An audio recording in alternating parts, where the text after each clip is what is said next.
अब वो किसकी वजह से हो रही है, या तो एप्लीकेशन ऑफ हीट या एप्लीकेशन ऑफ कोल्ड। इसमें जो थर्मल इंजरीज हो रही हैं, आइदर एप्लीकेशन ऑफ हीट और application of cold. Now, tissue injury due to application of heat or cold in any form to the external or internal body surface. वो चाहे externally हो रही हो या इंटरनली हो रही हो, वो थर्मल इंजरी में आएगी अगर हीट या कोल्ड के एक्सपोजर से टिश्यूज में इंजरी पैदा हो रही है तो। अब इसमें जो इसका क्लासिफिकेशन है थर्मल इंजरीज का अगर हम क्लासिफिकेशन करें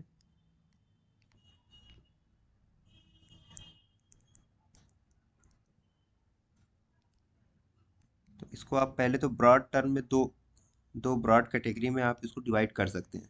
एक तो due to cold and due to heat. Due to heat अपने इसको यहाँ पे डिवाइड कर लिया। अब ड्यू टू कोल्ड में फिर फर्दर इसकी क्लासिफिकेशन हम करेंगे दो। एक तो जनरल इफेक्ट होता है, एक लोकल इफेक्ट होता है।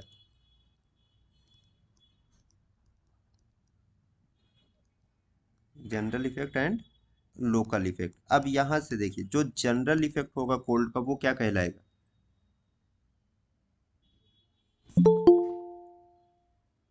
कोल्ड का जो जनरल इफेक्ट होगा, भाई जनरली अगर किसी को पूरी बॉडी में अगर ठंड लग रही है, उसकी वजह से बॉडी टेम्परेचर क्या होगा, लो होगा। तो जो कोल्ड का जनरल इफेक्ट है वो हाइपोथर्मिया कहलाता है।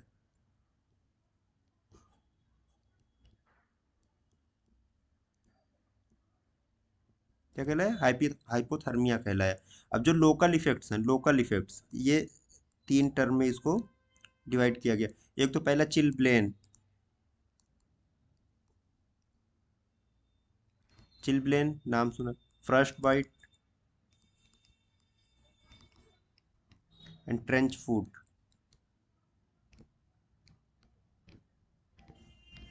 ये क्या है, ये लोकल इफेक्ट है, लोकली किसी एक पार्ट पे ये अपना इफेक्ट पैदा कर रहे हैं। तो दो तरीके से इनको डिवाइड कर, सेम इसी तरीके से हम हीट को भी डिवाइड करते हैं, एक जनरल इफेक्ट और एक लोकल इफेक्ट। अब जनरल इफेक्ट में यहाँ क्या होगा, कई तरीके हैं। एक तो हीट क्रैम्प, हीट क्रैम्प्स हो जाए, हीट एग्जॉस्शन,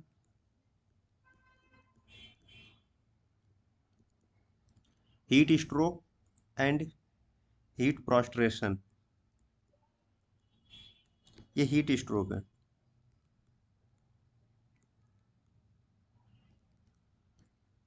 ठीक है, ये जनरली इतने तरीके से ये मैनिफेस्ट करते हैं। जनरल इफेक्ट है हीट का, हीट क्रैम्प्स है, हीट एग्जॉशन है, heat stroke and heat prostration. Local effects में क्या होगा, लोकल इफेक्ट में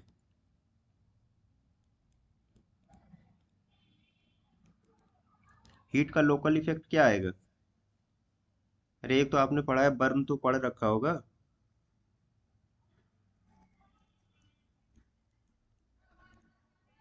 बर्न हो रहा है due to dry heat, moist heat से अगर हम बर्न कराएंगे तो क्या होगा, स्कार्ड। स्काल्ड होगा। तो ये क्या है, ये लोकल इफेक्ट पैदा करते हैं। ऐसा नहीं, ये जनरलाइज भी हो सकते, लेकिन जनरलाइज बहुत रेयर है कि कोई आदमी पूरी तरीके से आग में जल जाए या पूरी तरीके से उसको स्काल्ड हो जाए। ये दीज आर आमतौर से ये क्या होते हैं, ये लोकल इफेक्ट पैदा करते हैं। तो ये इनकी थर्मल इंजरीज की पूरी क्लासिफिकेशन थी। अब वन बाय वन करके देखते हैं हाइपोथर्मिया के बारे में। हाइपोथर्मिया में जो हमारा नॉर्मल बॉडी टेम्परेचर कितना होता है इन जनरल, 36.5 टू 37.5 तक आप ले लीजिए। ये मान लीजिए नॉर्मल बॉडी टेम्परेचर। अगर body temperature less than 35 degree centigrade का हो जाता है, अगर 35 डिग्री सेंटीग्रेड या उससे लो बॉडी टेम्परेचर होता है, तब हम कहते हैं कि हाइपोथर्मिया हो गया। तो इसकी एक लाइन में अगर डिफिनेशन हम कहें तो core temperature below 35 degree centigrade, ये हो गया हाइपोथर्मिया की डिफिनेशन। हाइपोथर्मिया हो गया। इन जनरल देखिए हाइपोथर्मिया को तीन स्टेज में डिवाइड किया जाता है, तीन स्टेज में। फर्स्ट स्टेज जिसमें क्या होता है, पेशेंट जो पर्सन है, पेशेंट नहीं कहेंगे यहाँ पे, जो इंडिविजुअल है, ही फील्स कोल्ड एंड शाइवर्स, है ना, उसको ठंड भी लगेगी और कपकपी भी होगी। कोल्ड एंड शिवरिंग पहले स्टेज में होगी। सेकेंड स्टेज में जो सेकेंड स्टेज होता है, कहते हैं कि अगर यही hypothermia less than 35 degree centigrade था, अब अगर लेस देन 32 डिग्री सेंटीग्रेड हो जाए, यानी जो टेम्परेचर है वो 32 डिग्री से कम हो जाए, तो फिर ये जो शिवरिंग होती है ये रुक जाती है, शिवरिंग स्टॉप्स। 32 डिग्री यानी लेस देन 32 डिग्री सेंटीग्रेड पे शिवरिंग जो है वो रुक जाती है। और थर्ड स्टेज जो होता है ये फैटल होता है। थर्ड स्टेज में अगर temperature, core body temperature less than 27 degree centigrade maintain रह जाए, कब तक? For 24 hours. अगर 24 आवर्स तक ये मेंटेन रह जाए लेस देन 27 डिग्री सेंटीग्रेड, तो इट कैन बी फैटल, यहाँ पे डेथ हो सकती है। तो ये 3 स्टेज में हाइपोथर्मिया को डिवाइड किया जाता है। फर्स्ट स्टेज में सिर्फ नॉर्मल, सबने महसूस किया होगा, कोल्ड एंड शिवरिंग। लेकिन अगर जो कोर टेम्परेचर है वो 32 डिग्री सेंटीग्रेड से नीचे का आ जाए तो वहाँ पे शिवरिंग रुक जाती है, शिवरिंग स्टॉप हो जाती है। और थर्ड स्टेज में अगर जो टेम्परेचर है वो less than 27 degree centigrade and maintain for 24 hours, अगर 24 घंटे तक वो मेंटेन रह जाए उसी टेम्परेचर पे, तो फिर वो वहाँ पे डेथ हो सकती है, it can be fatal, death हो गई। चलिए, ये 3 तरीके से इसकी क्लासिफिकेशन की गई थी। अब अगर ये कहा जाए कि हम हाइपोथर्मिया के लिए सबसे बेस्ट प्लेस क्या है जहाँ से हम टेम्परेचर रिकॉर्ड करेंगे,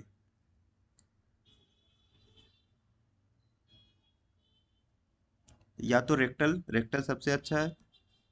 यहाँ पे एक प्रोब के जरिए हम इसोफेजियल टेम्परेचर भी, यानी विसरास का टेम्परेचर हमें चेक करना है। कौन सा? विसरास का। तो ऐसी कंडीशन में जो ओरल और एक्सिलरी थर्मामीटर है ना वो काम नहीं करते,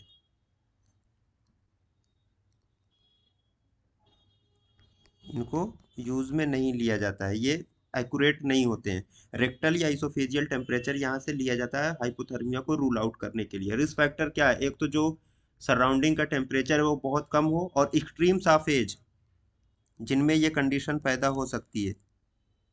अब एक्सट्रीम्स ऑफ एज क्या होंगे?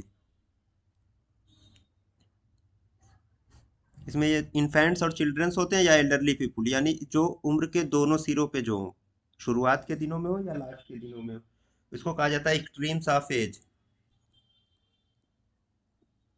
इन्फेंट्स एंड चिल्ड्रन, इसके अलावा elderly people more than 60 years age के बाद, इन लोगों में हाइपोथर्मिया के चांसेस ज़्यादा होते हैं। या फिर वेट क्लॉथिंग हो, वाटर में डूब, पानी में डूब जाए, ठंडे पानी में, कोई ऐसी डिजीज हो जो क्या करे, वो और प्रिडिस्पोज करे, लाइक हाइपोथायरॉयडिज्म जिसमें कोल्ड इंटॉलरेंस डेवलप हो जाता है।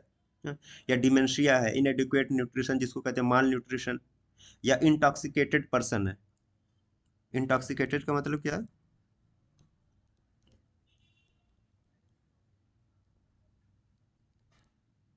जिन्होंने अल्कोहल या कोई ट्रैंक्विलाइजर्स ले रखी है ऑलरेडी, जो नशे में है, कहने का। हाँ। अब हाइपोथर्मिया के इफेक्ट क्या होंगे? जो डायरेक्ट इफेक्ट होता है वो आमतौर से फैटी टिश्यूज में होता है। जो डायरेक्ट इफेक्ट होता है इसका वो फैटी टिश्यूज में होता है, और इनडायरेक्ट इफेक्ट जो हाइपोथर्मिया का होता है वो मोस्टली इस्चीमिक होता है, इस्चीमिया काज कर देता है वहाँ पे, due to constriction, constriction of vessels, वहाँ पे ब्लड सप्लाई नहीं होती, इसकी वजह से वहाँ पे क्या हो जाता है, इस्चीमिया हो जाता है। क्लिनिकल फीचर्स की अगर आप बात करेंगे, इसकी क्लिनिकल फीचर्स क्या क्या मिलेगा? हाइपोथर्मिया है, क्लिनिकल फीचर्स क्या क्या मिल सकते हैं?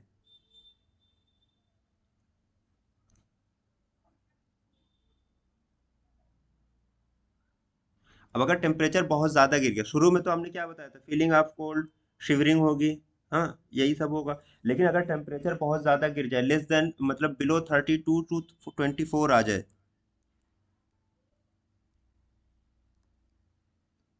अगर यहाँ तक टेम्परेचर गिर रहा है, तो फिर क्या होगा, डिसोरिएंटेशन होगा, कॉन्शियसनेस मेंटेन नहीं रह पाएगी, पेशेंट क्या होगा, अनकॉन्शियस हो सकता है, लॉस ऑफ रिफ्लेक्स, जितने भी रिफ्लेक्सेस हैं वो खत्म हो सकते हैं। और जो रिस्पायरेटरी रेट है, हार्ट रेट है या ब्लड प्रेशर है वो बहुत ज़्यादा कम हो जाएगा।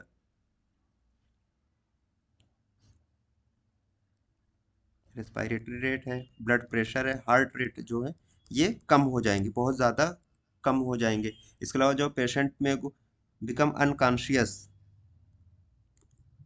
तो क्या हो सकता है, वो अनकॉन्शियस हो सकता है, डिसोरिएंट हो सकता है, मतलब ओरिएंटेशन सही नहीं रह सकता। लड़खड़ाए, अगर चलने को भी कह दे तो सीधे ना चल पाए, बैठ जाए, गिर जाए ना। और जो स्किन है वहां पे रेड पैचेस डेवलप हो जाएंगे।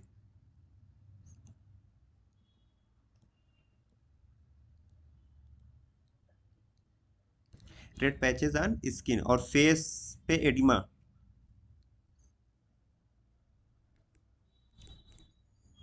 Oedema on face and stiffness of neck muscles. तो जो ये स्टिफनेस है, ये कभी कभी ऐसा लगता है कि मेनिंजाइटिस हो चुकी है। अगर यंग यंग कह रहा हूँ, अगर जो बच्चे हैं, इन्फेंट्स, अगर उनको हाइपोथर्मिया का इफेक्ट आता है और स्टिफनेस ऑफ नेक मसल्स मिल रही है, तो कभी कभी ये हो जाता है कि इनको हो सकता है मेनिंजाइटिस हो गई, तो वो उसकी एक डिफरेंशियल डायग्नोसिस बन जाती है, स्टिफनेस ऑफ नेक मसल्स।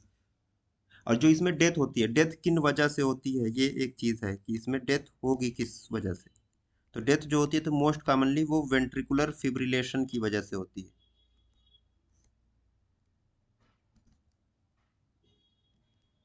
या दूसरी कंडीशन है जिसके बारे में हमने पढ़ा था, एसिस्टोल।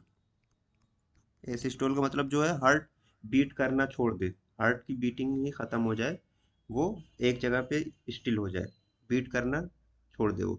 तो इसको कहा जाता है एसिस्टोल। तो दो तरीके से डेथ हो रही है, वेंट्रिकुलर फिब्रिलेशन या एसिस्टोल से। अब अगर कॉम्प्लिकेशन आप देखेंगे हाइपोथर्मिया का कॉम्प्लिकेशन, तो अगर कोई पेशेंट जो सर्वाइव कर गया, पेशेंट सर्वाइव कर गया, तो उसको हेमोरेजिक पैनक्रियाटाइटिस हो सकती है।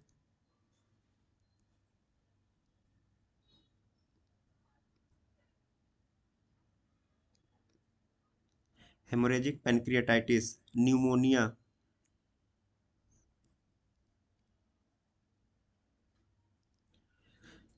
न्यूमोनिया या focal ulceration in GIT, acute tubular necrosis and myocardial fibre necrosis, ये सारी कंडीशंस जो है वो क्या कॉम्प्लिकेशंस है। अब पोस्टमार्टम फाइंडिंग में इनमें देखिए कुछ खास नहीं मिलता। हाइपोथर्मिया का पेशेंट है, अगर उसकी डेथ हो गई तो बहुत ज्यादा कुछ नहीं, यही जो हमने बताया ना, फोकल अल्सरेशन है जीआईटी में, या एक्यूट ट्यूबुलर नेक्रोसिस है किडनीज में, मायोकार्डियल फाइबर नेक्रोसिस है, यही सब फाइंडिंग जो है वो पोस्टमार्टम फाइंडिंग की हो जाएगी, जो इसके कॉम्प्लिकेशंस हैं अगर वो डेवलप हो रहे हैं तो। एक्सटर्नली क्या पाएंगे, अगर हम बात करें एक्सटर्नल, एक्सटर्नल में क्या, जो pink to brownish pink colour के पैचेस पाए जाएंगे स्किन पे, खासतौर से एक्सटेंसर सरफेस पे। और एक्सटेंसर सरफेसेस में भी लार्ज जॉइंट्स के जो हैं, नीज हैं, एल्बोज हैं, या हिप जॉइंट है, यहाँ पे हमको मिलता है, पैचेस मिलेंगे pink to brownish pink colour के। इसको थोड़ा सा कर देते हैं।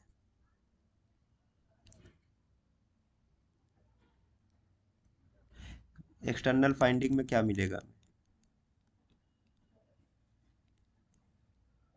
डिस्कलरेशन कह लीजिए, जो पहला टर्म है, डिस्कलरेशन ऑन एक्सटेंसर सरफेसेस। अब ये एक्सटेंसर सरफेस जो है खास तौर से जॉइंट्स के, एल्बो जॉइंट है, नी जॉइंट है, या हिप जॉइंट है, वहां पे हमको मिलता है, पैचेस मिलेंगे pink to brownish pink colour के।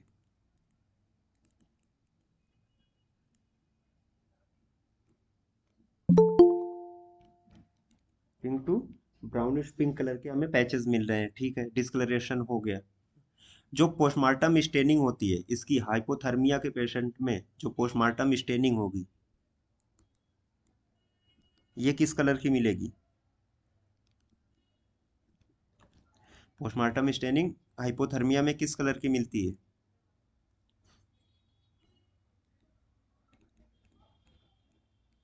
पिंक या ब्राइट रेड कलर की मिलती है। तो यहाँ से भी कोई खास पहचान नहीं लगाई जा सकती, क्योंकि अगर हम पिंक कलर की देखें, है ब्राइट पिंक कलर की, तो वो कार्बन मोनोऑक्साइड पॉइजनिंग में भी इस तरीके की पोस्टमार्टम स्टेनिंग मिल जाती है। तो इससे बहुत ज़्यादा पहचान नहीं लग सकती कि हाँ ये हाइपोथर्मिया पेशेंट है, या हाइपोथर्मिया की वजह से इसकी डेथ हुई होगी। जो एक्सट्रीमिटीज होती हैं, एक्सट्रीमिटीज का मतलब लोअर लिम्स और अपर लिम्स, हाँ, जो एक्सट्रीमिटीज होती हैं ये वाइट हो जाती हैं, कभी कभी जो होती हैं या तो साइनोज्ड मिलेंगी या वाइट कलर की मिलेंगी। और जब व्हाइट मिलती है तो उसको कहा जाता है व्हाइट डेथ।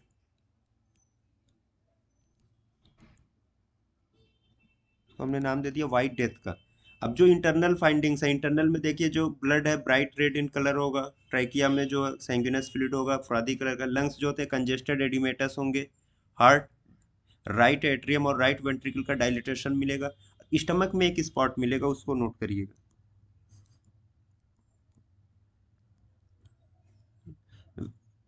इसका नाम है Vishnu sky spots, Vishnu sky spots.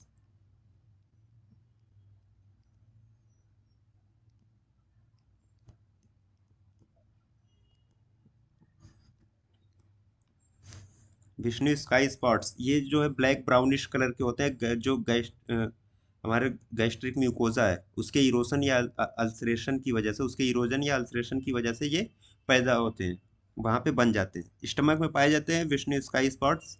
और due to gastric mucosal erosion वहाँ पे ये ब्लैक ब्राउनिश कलर के पाए जाते हैं हाइपोथर्मिया की कंडीशन में। अब ऐसा नहीं है कि ये सिर्फ हाइपोथर्मिया में ही होते हैं, इसके अलावा ये शॉक की कंडीशन में भी या अल्कोहल एब्यूज की कंडीशन में भी स्टमक में पाए जाते हैं, तो इससे भी बहुत कंफर्मेटरी नहीं होता, लेकिन हाँ ये मिलते हैं।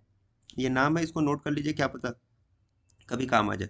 विष्णु स्काई स्पॉट्स होते हैं जो स्टमक में मिलते हैं। अब लीवर और स्प्लीन जो है कंजेस्टेड होंगे, लीवर में फैटी चेंज मिलेगा, मसल्स में कहीं कहीं पे है ना वहाँ पे हेमरेज मिलेगा, पैनक्रियाज में हेमोरेजिक पैनक्रियाटाइटिस हो ही रही थी, इंटेस्टाइन में वही अल्सरेशन होगा कॉलन और आइलियम का। तो ये चीज़ें तो हो गई, चलिए एक्सटर्नल इंटरनल फाइंडिंग में कुछ खास हमें नहीं मिला। एक चीज़ यहाँ पे दो टर्म बहुत यूज होते हैं, पैराडॉक्सिकल अनड्रेसिंग।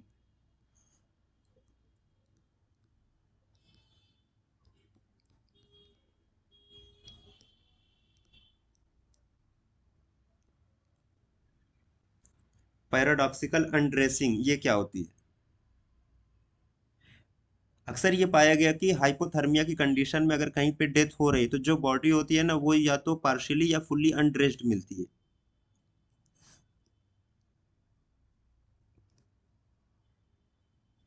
पार्शियली या फुली अनड्रेस्ड यानी नेक्ड बॉडी मिलती है। इसकी वजह क्या? क्योंकि हाइपोथर्मिया के दौरान जो विक्टिम होता है, जिसकी डेथ हो रही है, वो क्या हो जाता है, वो डिसोरिएंटेड हो जाता है, कंफ्यूज्ड हो जाता है, और फिर वो लगातार जो उसके ऊपर जो क्लॉथिंग्स होती हैं वो उनको एक एक करके वो निकाल के फेंकना शुरू कर देता है, जिसकी वजह से और क्या होता है, और जल्दी उसकी डेथ हो जाती है। क्यों? क्योंकि टेम्परेचर जो हीट लॉस हो रहा है उसका जो रेट है वो और बढ़ जाएगा। जो क्लॉथेज होते हैं वो क्या एज ए इंसुलेशन का काम करते हैं, और वो क्या ड्यू टू डिसोरिएंटेशन, उसका जो पूरा वो था वो कंफ्यूजन और डिसोरिएंटेशन की वजह से वो अपने ही क्लॉथेस को वो निकाल के फेंकना शुरू कर देता। और जब वो क्लॉथेस को फेंकना शुरू कर देगा, जब वो नेक्ड हो जाएगा या अनड्रेस्ड हो जाएगा, तो जो रेट ऑफ कूलिंग है बॉडी की वो और तेज हो जाएगी, टेम्परेचर लॉस जो है वो और तेज हो जाएगा, और उसकी और आसानी से और जल्दी में उसकी डेथ हो जाती है। अब कभी कभी अगर ऐसी कंडीशन में मान लीजिए बॉडी पाएगी पार्शियली या फुली अनड्रेस्ड, पैराडॉक्सिकल अनड्रेसिंग तो है, लेकिन हो सकता है कि वहां पे एक चीज और मिल जाए उसका, वो भी किया जाता है कि ये सेक्सुअल असाल्ट का केस भी हो सकता है, स्पेशली अगर वो फीमेल बॉडी है तो, यानी होमिसाइड के चांसेस भी वहां पे बन जाते हैं। ये क्या, ये डिफरेंशिएटिंग फीचर्स हैं। अगर पार्शियली या फुल्ली अनड्रेस्ड है, पैराडॉक्सिकल अनड्रेसिंग पाई जाती है इसमें, लेकिन अगर उसको आप दूसरे नजरिए से देखेंगे तो वहां पे होमिसाइड का भी आप सोच सकते हैं। क्यों? क्योंकि हो सकता है सेक्सुअल असाल्ट किया गया हो। तो पैराडॉक्सिकल अनड्रेसिंग जो होती है, सिर्फ इतना याद रखना है कि हमें किस में होती है, हाइपोथर्मिया में होती है। एक दूसरा फिनोमेना है जिसको सिंड्रोम भी कहा जाता है, फिनोमेना भी कहा जाता है, हाइड एंड डाई।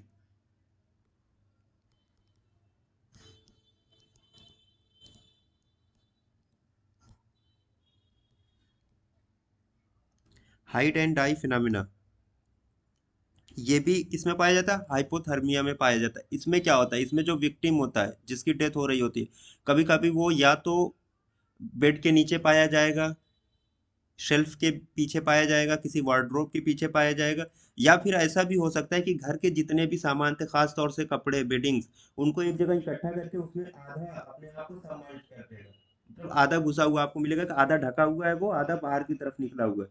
इसको कहा जाता है हाइड एंड डाई फिनोमेना या hide and die syndrome. Burrow like या केव लाइक सिचुएशन भी इसको कहते हैं।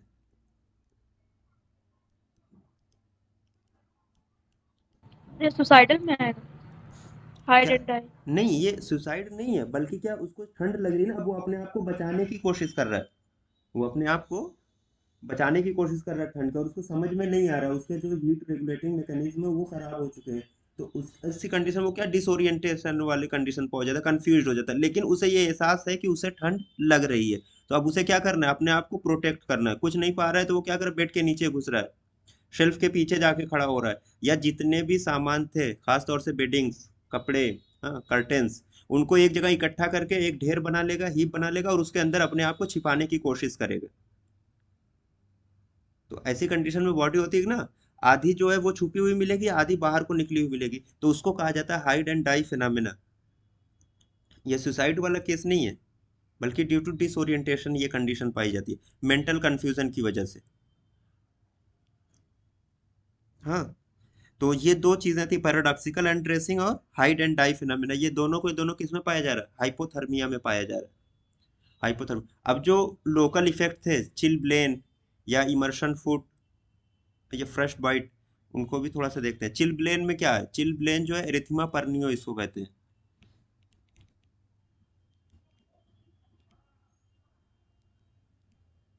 इसको आप लोगों ने भी कभी ना कभी फील किया होगा। देखिए, ये कंडीशन डेवलप हो जाती है जब ठंड बहुत ज़्यादा होती है और उसमें एक्सपोज हो जाता है कोई बॉडी का पार्ट ज़्यादा देर के लिए। तो वहाँ पे जो लोकलाइज्ड एरिया है, वहाँ पे रेडनेस हो जाएगी, इचिंग हो जाएगी।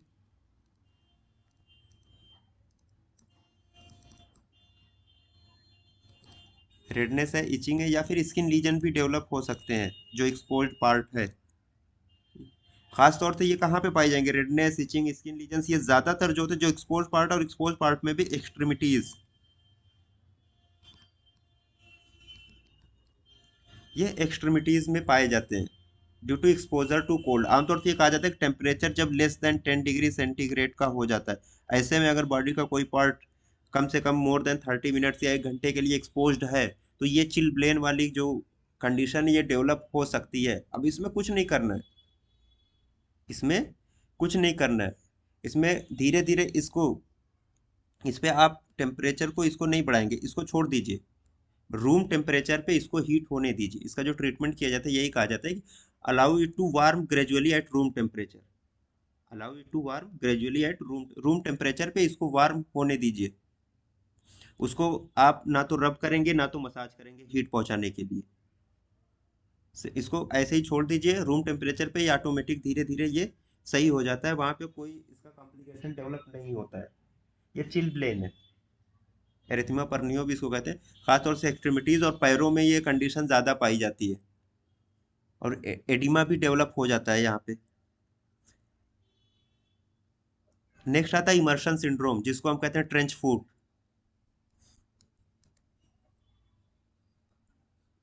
अब ट्रेंच फूट ये स्पेसिफिक हो गया किसके लिए, पैर के लिए। ज्यादातर जो होता है ये कहाँ पे, पैरों में ही पाया जाता है। क्यों?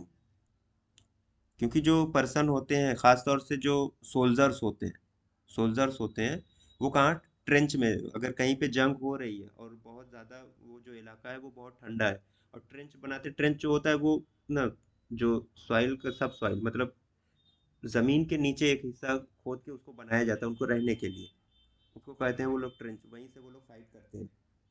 एक्सट्रीम कोल्ड वाली कंडीशन में अगर कहीं पे वार हो रहा है, तो ऐसे कंडीशन में उनको कंटिन्यूअसली वहां पे वो रहने की वजह से ये कंडीशन डेवलप होती है, जिसको इमर्शन फूट या इमर्सन सिंड्रोम या ट्रेंच फूट भी कहते हैं।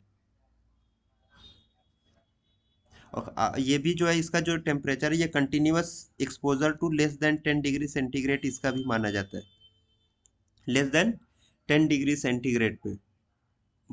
इसमें तीन तरीके से, इसमें जो वो होती है, इसके जो क्लिनिकल फीचर्स हैं वो डेवलप होते हैं। प्री हाइपरएमिक स्टेज,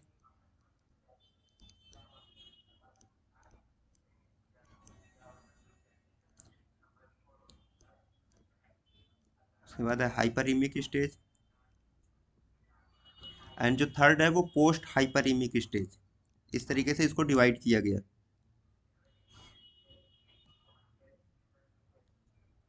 ठीक है, प्री हाइपरइमिक स्टेज में जो होते हैं ना, जो पार्ट, जो अफेक्टेड पार्ट है वो कैसे हो जाएंगे, वो एक तो ठंडे हो जाएंगे, और दूसरे वहाँ का जो सेंसेशन है वो खत्म हो जाएगा,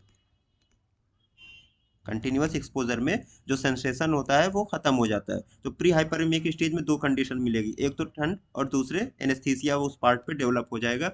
वो कैसे हो जाएंगे? एनेस्थेटिक हो जाएंगे, वहाँ का सेंसेशन जो है वो खत्म हो चुका होगा। हाइपरेमिक स्टेज में, अब जो हाइपरेमिक स्टेज है, यहाँ पे अब जो अफेक्टेड पार्ट है वो कैसा हो जाएगा? ड्यू टू हाइपरीमिया वो हार्ट, अब वहाँ पे वो हार्ट हो जाएंगी। वो जो अफेक्टेड पार्ट था जो पहले कोल्ड था, शुरू में वासो कंस्ट्रिक्शन हो रहा था, बाद में क्या हुआ? वासो डायलिटेशन हुआ, जिसकी वजह से कौन सी कंडीशन डेवलप हुई? हाइपरीमिया की। ब्लड बहुत ज्यादा वहां पे आया। जब ब्लड आएगा तो ब्लड क्या है? वही ब्लड का टेम्परामेंट क्या है? हार्ट है। तो वो जो एरिया था जहाँ पे अब वासो डायलिटेशन हुआ है, तो वो जो पार्ट है वो कैसा हो जाएगा? हार्ट हो जाएगा, और साथ में बहुत ज्यादा वहां पे पेन होगा।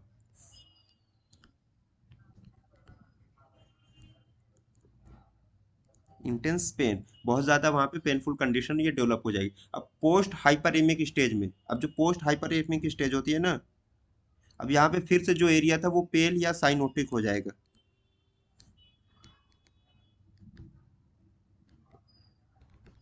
पेल या साइनोटिक, और जो पल्सेशन होती है वो लास्ट, क्योंकि अब फिर से वासो कंस्ट्रिक्शन वाली कंडीशन जो है वो डेवलप हो जाती है। इसका ट्रीटमेंट कैसे करेंगे? इसको कुछ नहीं, इसको एयर ड्राई करना है, इसको एयर ड्राई करना है रूम टेम्परेचर पे। रूम टेम्परेचर पे एयर ड्राई करना है, और किसी और चीज़ से रबिंग से रब नहीं करना है, मसाज नहीं करना है, बल्कि एयर ड्राई करना है। और एक्सट्रीमिटीज़ को हमें किससे बचाना है? लोकल ट्रामा से बचाना है। ट्रामा होगा तो सेकेंडरी इन्फेक्शन भी हो सकता है। तो इसका ये ट्रीटमेंट था। अब फ्रस्ट बाइट जो थर्ड होता है वो क्या है? वो फ्रस्ट बाइट है, जिसको हम कहते हैं कंजिलेटिव।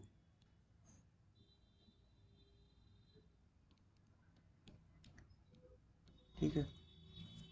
फ्रस्ट बाइट कब डेवलप होता है? जब जो बॉडी का टेम्परेचर है, बॉडी का सराउंडिंग का जो टेम्परेचर है वो लेस देन 2.5, यानी माइनस, सॉरी इसको इस तरीके से, -2.5 डिग्री सेंटीग्रेड पे पहुंच जाए, तब जो कंडीशन डेवलप होती है उसको कहा जाता है फ्रस्ट बाइट। जो टेम्परेचर जो कितना होना चाहिए? 2.5 डिग्री सेंटीग्रेड माइनस में होना चाहिए। क्यों होता है? जो इंजरी होती है, जो फ्रस्ट बाइट की इंजरी होती है, due to freezing and formation of ice crystals.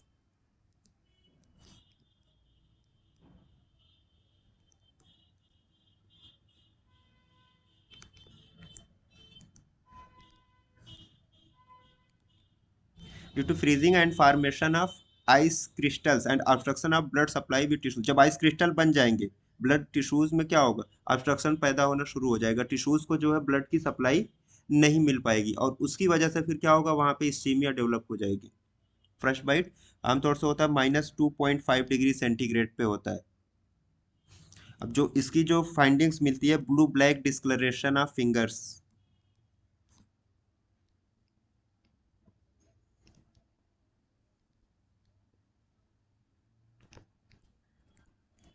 Fingers का कैसा डिस्कलरेशन होगा? ब्लू ब्लैक कलर का डिस्कलरेशन हो जाएगा। और जो भी ससेप्टिबल पार्ट्स हैं, जो भी एक्सपोज्ड पार्ट्स हैं, नोज है, ईयर्स है, फेस है, वहां पे भी ब्लू ब्लैक कलर का डिस्कलरेशन मिल सकता है। लेकिन जो कॉमन होता है वो कहाँ पे? फिंगर्स और twos of hand and feet, यहाँ पे कॉमन होता है। अब दो तरीके से इसको डिवाइड किया गया, एक तो माइल्ड केस, एक डीप केस। जो माइल्ड केस होते हैं उनको फ्रस्ट निप कहते हैं।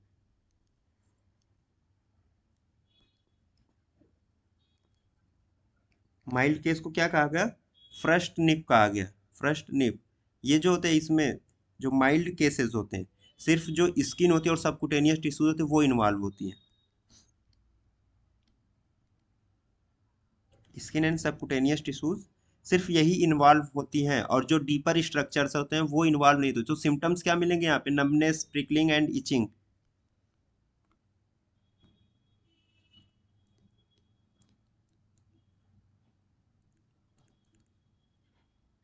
नमनेस, प्रिकलिंग एंड इचिंग, ये सिम्टम्स मिलेंगे माइल्ड केसेस में, जिनको हम फ्रस्ट निप कहते हैं। अब जो डीप फ्रस्ट बाइट होती है, नाम में ही है डीप, तो डीप फ्रेश बाइट में जो होता है डीपर स्ट्रक्चर्स मिलते हैं। तो जब डीपर स्ट्रक्चर्स भी इन्वॉल्व हो जाएंगे तो वहां पे पैरेस्थीसिया और स्टिफनेस मिलेगी।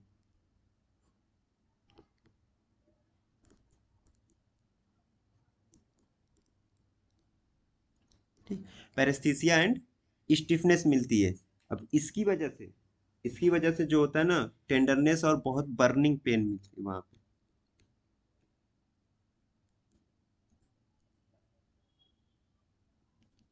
Tenderness and burning pain. Skin जो होती है, आमतौर से जो स्किन हो जाती है वो व्हाइट या येलो कलर की मिलती है।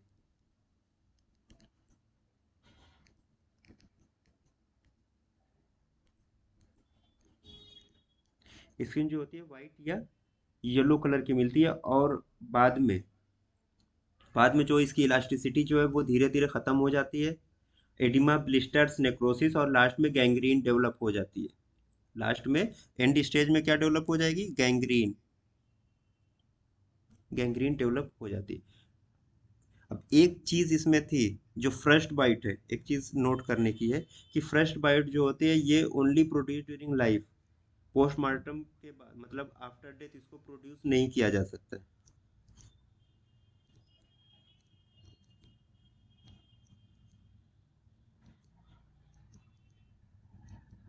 First bite can only be produced during life,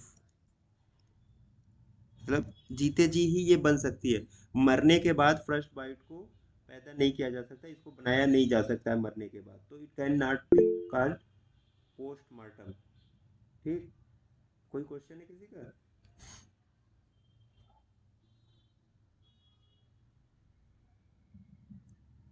इसके ट्रीटमेंट में देखिए, ज्यादातर जगहों पे जो ट्रीटमेंट है वो वही सेम है कि रीवार्मिंग कराएंगे।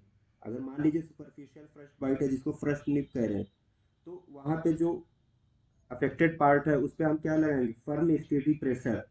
और जो वार्म है उसको, जो हैंड है उसको वार्म करना, इस तरीके से रबिंग नहीं करनी कभी भी। जितने भी मान लीजिए कोल्ड से जो भी ट्रामा हो रहा है, चिलब्लेंस है, फ्रस्ट बाइट है, इमर्शन फूट है, कहीं पे भी हमको रबिंग नहीं करनी है। रबिंग नहीं करनी, बल्कि अगर पैरों में मान लीजिए फ्रस्ट बाइट डेवलप हो गई तो ड्राई सॉक्स वहाँ पे वियर कर लीजिए, ड्राई सॉक्स। या फिर अगर फिंगर्स में, तो फिंगर्स को कहाँ पे रखना? आर्म पिट्स में। आर्म पिट्स में रख लीजिए, जेंटली बस आप उसको रख लीजिए, वहां पे मसाज या रब नहीं करना है। अब मान लीजिए जो एक्सट्रीमिटीज है वो फ्रोजन हो गई, वो फ्रीज हो गई हैं, तो ऐसी कंडीशन में एक चीज और होती है कि कभी कभी ये होता है ना, मूविंग वाटर बाथ में इनको रखा जाता है। कैसे? जो 40 to 42 degree centigrade hot water होना चाहिए, हार्ड होना चाहिए। अब इसमें जो एक्सट्रीमिटीज हैं उनको इसमें रखते हैं, और पानी क्या है, वो कंटिन्यूअसली क्या मूव कर रहा है। पानी जो है वो मूव कर रहा है कुछ मिनट्स के लिए, इसको इस तरीके से भी कर देते हैं, सेवरल मिनट्स। ये लिखा गया है कि फॉर सेवरल मिनट्स जो मूविंग वाटर है उसकी जो हॉटनेस होनी चाहिए वो 40 to 42 डिग्री सेंटीग्रेड होनी चाहिए। और ऐसे में जो एक्सट्रीमिटीज है जो फ्रीज कर गई थी उनको इस पानी में इमर्स करके कुछ मिनट के लिए रखा जा सकता है।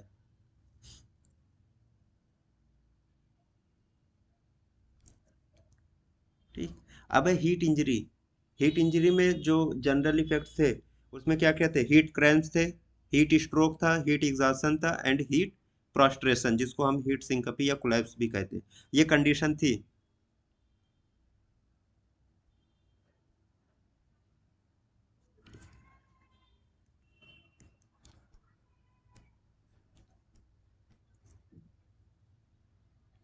ठीक।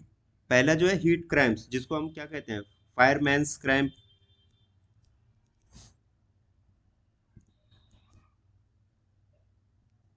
तो आपने क्या नाम दिया? फायरमैन्स क्रैम्प का नाम दे दिया, या माइनर्स स्ट्रोक भी कहते हैं इसको, माइनर्स क्रैम्प भी कहते हैं। माइनर्स क्रैम्प या फायरमैन्स क्रैम्प या हीट क्रैम्प सब सेम है। अब ये क्यों होते हैं? जो जो हीट क्रैम्प्स होते हैं बेसिकली इनका जो मैकेनिज्म होगा, due to fluid and electrolyte loss.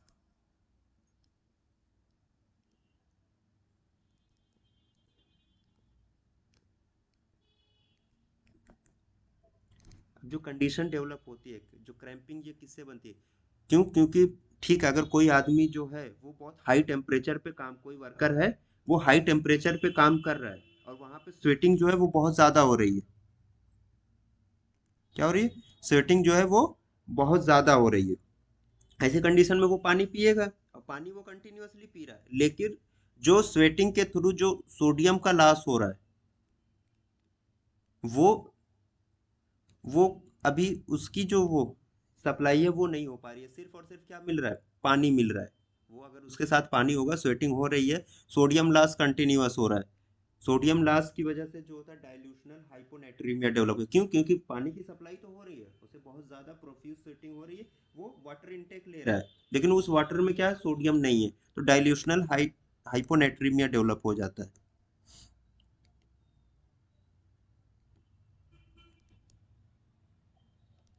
क्या डेवलप हुआ? डाइल्यूशनल हाइपोनेट्रीमिया डेवलप, क्योंकि स्वेट लॉस की वजह से। सिर्फ वाटर अगर हम उसको सप्लाई करेंगे, रिप्लेस करेंगे, तो उसमें क्योंकि सोडियम नहीं, तो उसकी वजह से ये कंडीशन डेवलप हो जाती है, और इसी की वजह से जो होता है डाइल्यूशनल हाइपोनेट्रीमिया की वजह से क्रैम्प्स जो है वो डेवलप होते हैं। क्रैम्प्स वो डेवलप होते हैं। और इसके जो क्लिनिकल फीचर्स हैं, क्या सडन होगा, क्रैम्प्स जो होंगे अचानक से आ जाएंगे, फौरन आ जाएंगे। इसको हम कहते हैं severe and painful paroxysmal skeletal muscle contraction, जिसको हम क्रैम्प्स कहते हैं।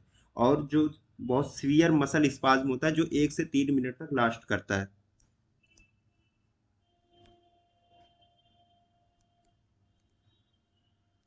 सीवियर मसल स्पाज्म होगा। और खास तौर से कौन सी मसल्स इसमें इन्वॉल्व होती है? आर्म्स की, लेग्स की, एब्डोमेन की।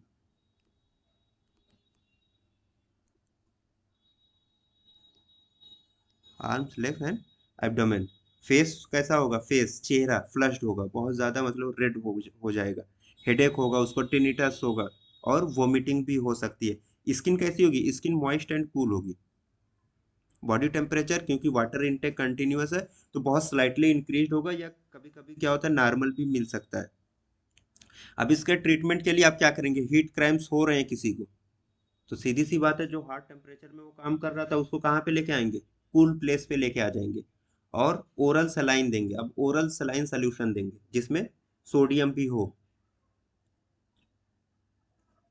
ये इसका वो। सेकेंड जो आता है, हीट एग्जॉशन। हीट एग्जॉशन, ये कंडीशन कब डेवलप होती है? ये होती है कंडीशन कब डेवलप होती है, जब कोई आदमी बहुत देर तक, यानी प्रोलॉन्ग्ड स्ट्रेनस एक्सरसाइज या एक्टिविटी कर रहा है, मतलब मेहनत वाला काम। Prolonged strenuous activity with इनएडिक्वेट water और साल्ट इनटेक, और जो वाटर और साल्ट है वो इनएडिक्वेट इनटेक में उसका चल रहा है, तो बहुत ज़्यादा वो पानी और साल्ट नहीं ले पा रहा है, और वार्म टेम्परेचर में वो काम कर रहा है बहुत देर तक। इसमें क्या होता है, इसमें जो कंडीशन, जो कैरेक्टरिस्टिक फाइंडिंग है, वो क्या, डिहाइड्रेशन होता है। इसमें भी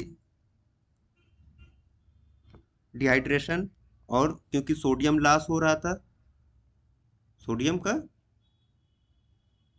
लॉस हो रहा था, तो वो क्या, कौन सी कंडीशन होगी? हाइपोनेट्रीमिया। हाइपोनेट्रीमिया। इसके अलावा जो कार्डियोवास्कुलर चेंजेस भी कुछ मिलते हैं, लाइक जो एसोसिएट करते हैं ये हीट सिंकपी और हीट क्रैम्प्स में, जो इसके सिम्टम्स होते हैं, नाजिया है, वोमिटिंग है, मैलेज है, माइल्जिया है, ये सब मिलते हैं इसमें। हाँ, और पेशेंट को क्या, बहुत ज़्यादा प्यास लगी रहेगी।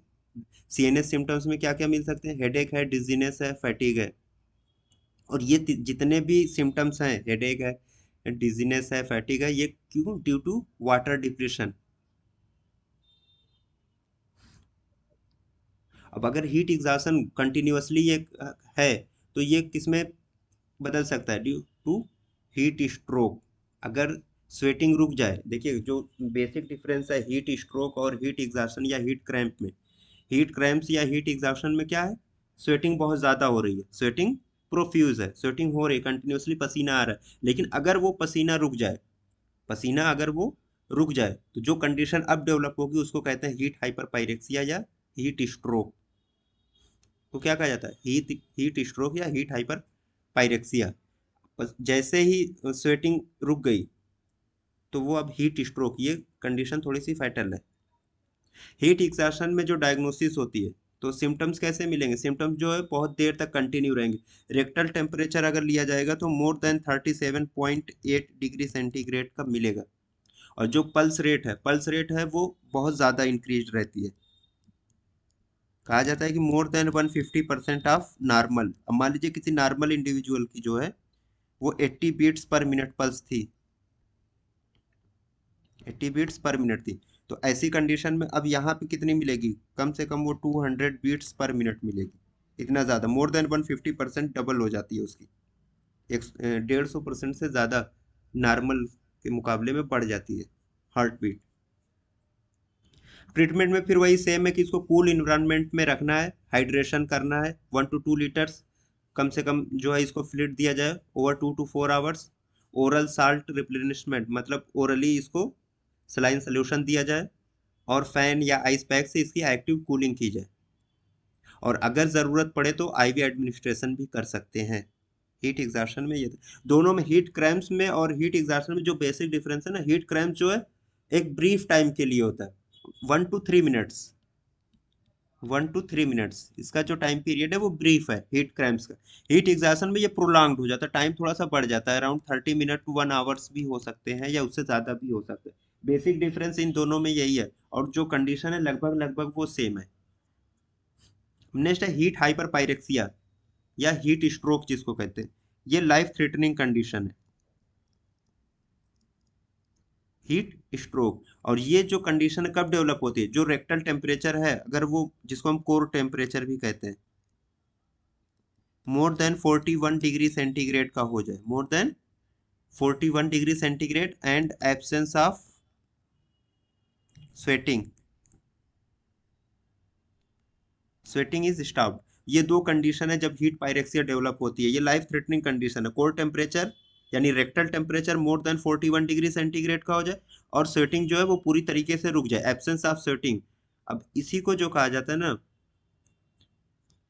कि सेरेब्रल डिसफंक्शन होगा इसमें, impaired consciousness, high fever, cerebral dysfunction.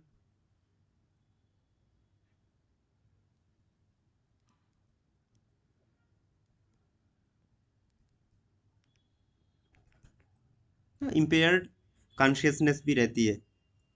जो थर्मो रेगुलेटरी, हमारे जो बॉडी के थर्मो रेगुलेटरी मैकेनिज्म है, जो थर्मो रेगुलेटरी सेंटर्स हैं, वो अब काम करना बंद, वो फेल हो चुके हैं due to failure of thermoregulatory mechanism. अब इसमें एक टर्म और कभी कभी यूज होता है, थर्मिक फीवर या सन स्ट्रोक।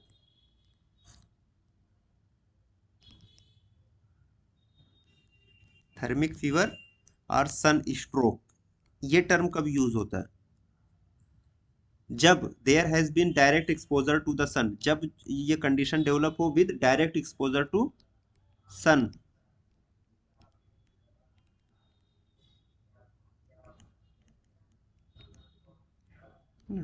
सूरज की रोशनी का डायरेक्ट एक्सपोजर हो रहा है, तो ऐसी कंडीशन में जो डेवलप होगी उसको हम कहेंगे सन स्ट्रोक या थर्मिक फीवर भी उसको कहते हैं। अब ये दो तरीके से ये प्रेजेंट करता है, एक तो क्लासिक, एक एक्सर्शनल, सबकी थोड़ी बहुत टाइप है, क्लासिक एंड एक्सर्शनल। क्लासिक में क्या है, क्लासिक में जो है ऐसे पेशेंट्स में ये पाई जाती है जो पहले से जिनका होम्योस्टेटिक मैकेनिज्म जो है वो कंप्रोमाइज्ड है, वो डीरेंज्ड है,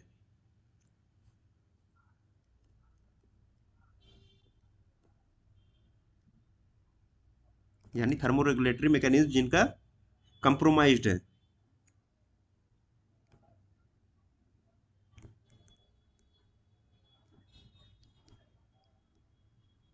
कंप्रोमाइज्ड। एक्सर्शनल में जो होता है ये हेल्दी पर्सन्स में मिलता है, एक्सर्शनल हीट हाइपरपायरेक्सिया जो मिलती है वो हेल्दी पर्सन्स में मिलती है।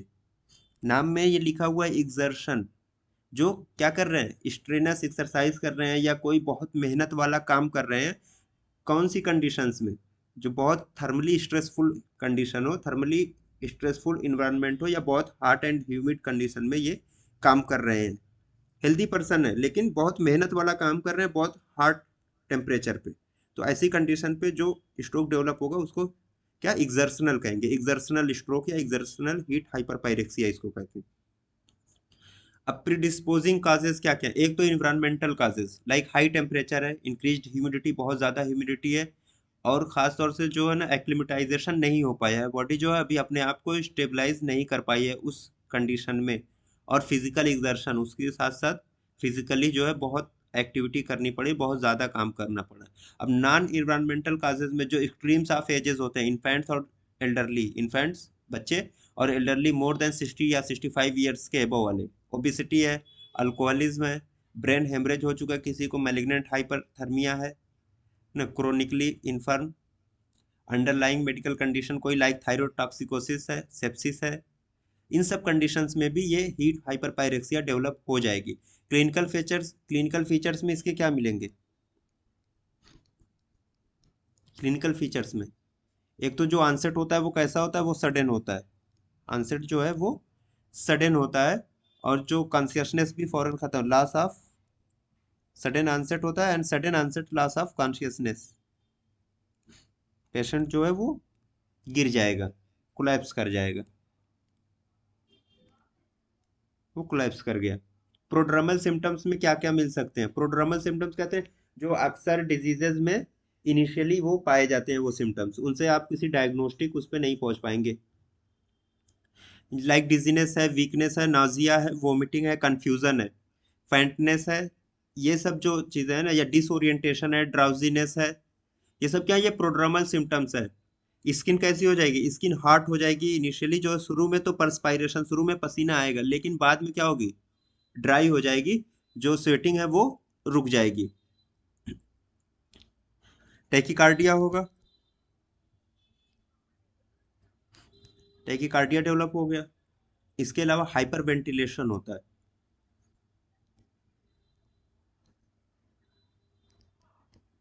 जो रेस्पिरेटरी रेट है वो बढ़ जाएगा, इंक्रीज कर जाएगा। अर्ली स्टेज में जो ब्लड प्रेशर है वो भी एलिवेट कर जाएगा, बढ़ जाएगा, लेकिन बाद में हाइपोटेंशन डेवलप हो जाता है। कोर टेम्परेचर या रेक्टल टेम्परेचर आमतौर से है मोर देन 40 डिग्री सेंटीग्रेड, या उससे ज्यादा का ही मिलेगा। प्यूपिल्स जो होती हैं वो कंट्रैक्टेड होंगी।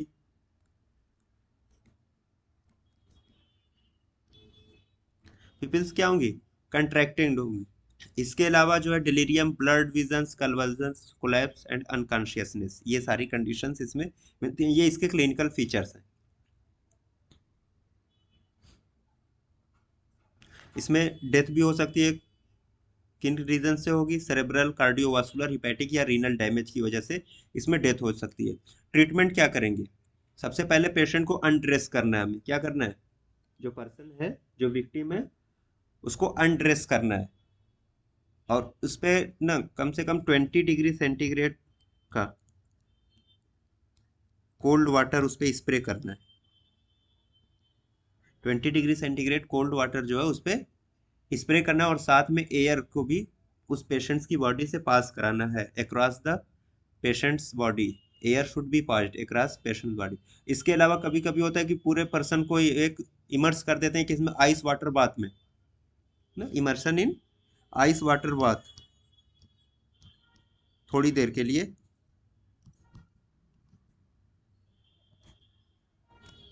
ये भी बहुत यूजफुल है। अब ड्रग्स में क्या देंगे? ड्रग्स में क्या देंगे? जो शिवरिंग हो रही है, शिवरिंग को रोकने के लिए खास तौर से क्लोरप्रोमाजीन,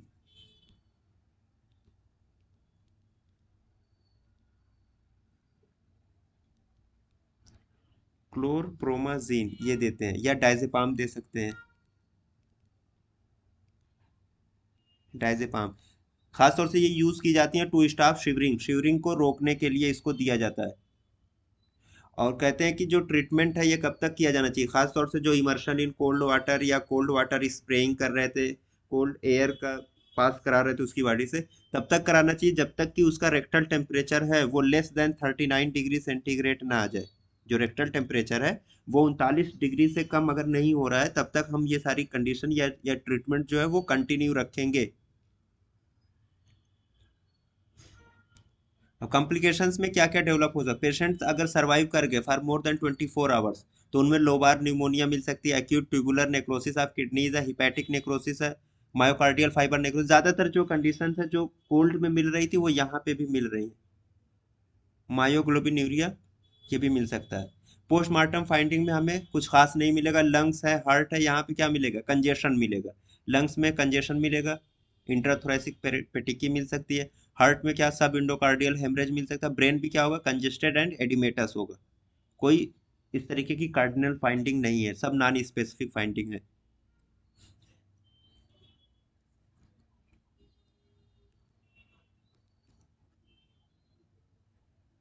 तो हीट हाइपरपायरेक्सिया, हीट प्रोस्ट्रेशन देख लीजिए।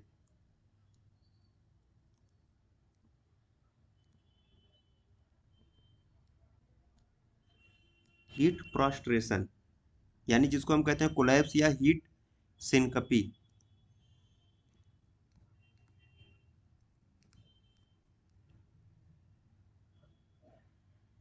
ये जो कंडीशन डेवलप होती है जो हीट सिंकपी की है या हीट प्रोस्ट्रेशन जो है, ये due to salt depletion and dehydration. जो इसका मेन रीजन है वो ये है कि साल्ट डिप्लीट कर रहे हैं बॉडी से, जो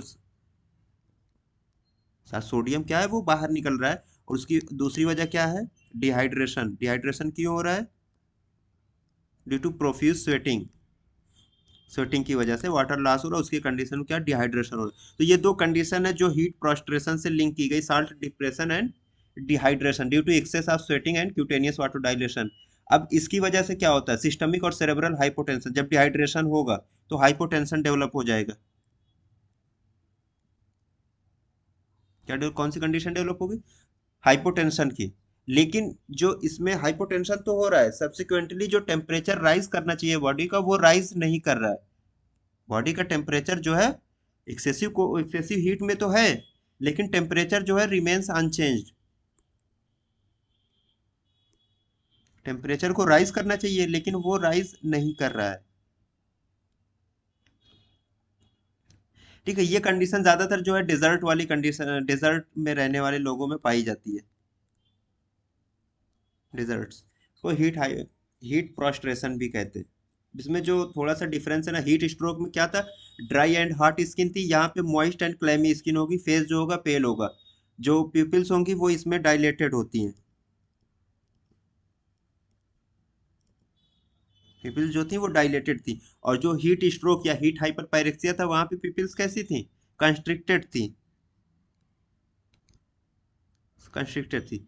अब यहाँ पे हीट प्रोस्ट्रेशन में टेम्परेचर कैसा मिल रहा है, नॉर्मल मिल रहा है।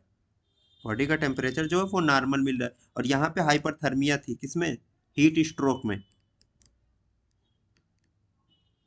ये थोड़ी सी डिफरेंस था।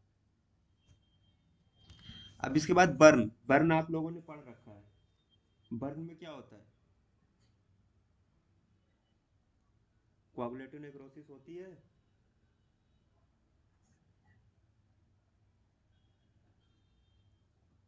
हाँ? बर्न में क्या मिलता है,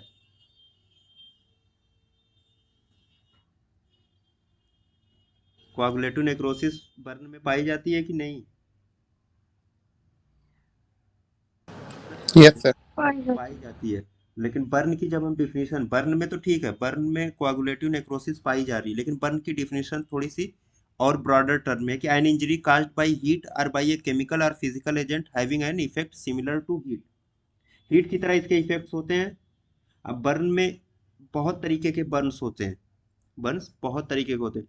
कॉन्टैक्ट बर्न होता है, फ्लेम बर्न होता है, स्कार्ड्स होते हैं, रेडिएंट हीट बर्न है, आयोनाइज आयोनाइजिंग रेडिएशन बर्न है, केमिकल बर्न है, इलेक्ट्रिक एंड लाइटनिंग बर्न है, माइक्रोवेव बर्न है।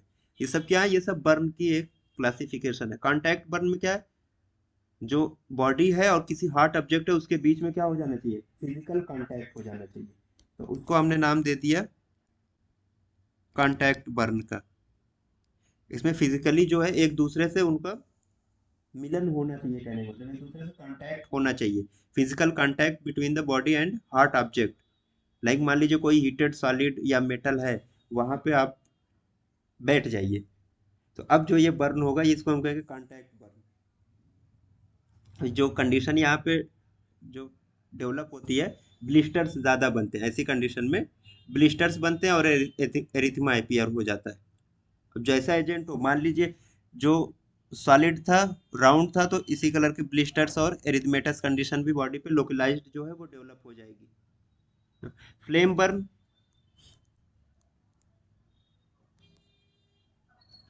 फ्लेम बर्न क्या है, अब इसमें जो फ्लेम होता है, मान लीजिए कहीं पे आग जल रही है, उसकी जो फ्लेम है वो बॉडी से कांटेक्ट कर जाए, एक्चुअल कांटेक्ट हो बॉडी का किससे, फ्लेम से। अब जब फ्लेम से कांटेक्ट होगा तो देखिए दो तीन चीजें जो होती हैं वो पैदा होती है। नंबर एक क्या होता है, विजाइकेशन। अब ये विजाइकेशन क्या है, ब्लिस्टर फार्मेशन, है ना। विजाइकेशन का मतलब क्या है, ब्लिस्टरिंग या ब्लिस्टर फार्मेशन। दूसरा होता है सिंगिंग ऑफ हेयर।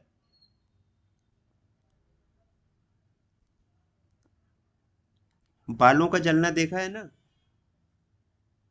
वो कंडीशन डेवलप होगी यहाँ पे, और जो स्किन होगी वो कैसी होगी, ब्लैक हो जाएगी। स्किन जो है ब्लैक। अगर फ्लेम का डायरेक्ट कांटेक्ट हो रहा है ह्यूमन बॉडी से तो ये सारी कंडीशन जो है। अब जो हेयर जो जल रहा है, जो बाल जो है वो जल रहे हैं, वो किस तरीके के होते हैं, एक तो देखिए वो कैसे हो जाएंगे, फौरन वो ट्विस्ट कर जाते हैं। जो बाल जैसे ही वो हीट के उसमें आते हैं इफेक्ट में, वो क्या करते हैं, कभी अगर जला होगा तो देखा होगा आपने, एक एक तो अलग से उनकी स्मेल आने लगती है, दूसरे वो ट्विस्ट कर जाते हैं, वो कर्ल हो जाते हैं, कर्ल हो जाते हैं, ट्विस्ट हो जाते हैं, और आसानी से वो टूट जाते हैं।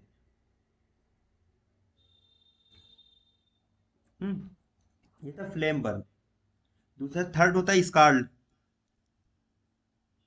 स्काल्ड का मतलब क्या है, मॉइस्ट हीट से, हार्ट लिक्विड या मॉइस्ट हीट जिसको हम कहते हैं, अगर उससे बर्न हो रहा है तो उसको हम कहते हैं स्कार्ड। और ये ज्यादातर जो तो है ना, usually it occurs on exposed part आता है इसमें, जो बॉडी का एक्सपोज्ड पार्ट है, एक्सपोज्ड स्किन है, वहीं पे ये ज्यादा कॉमन है स्कार्स। Radiant heat. अब रेडिएंट हीट से बर्न कैसे होगा, लाइक हीट वेव्स हैं, है ना, इलेक्ट्रोमैग्नेटिक वेव्स जो होती हैं उनसे भी बर्न होती है, कोई कांटेक्ट नहीं होता इसमें, जो होता है नो कांटेक्ट,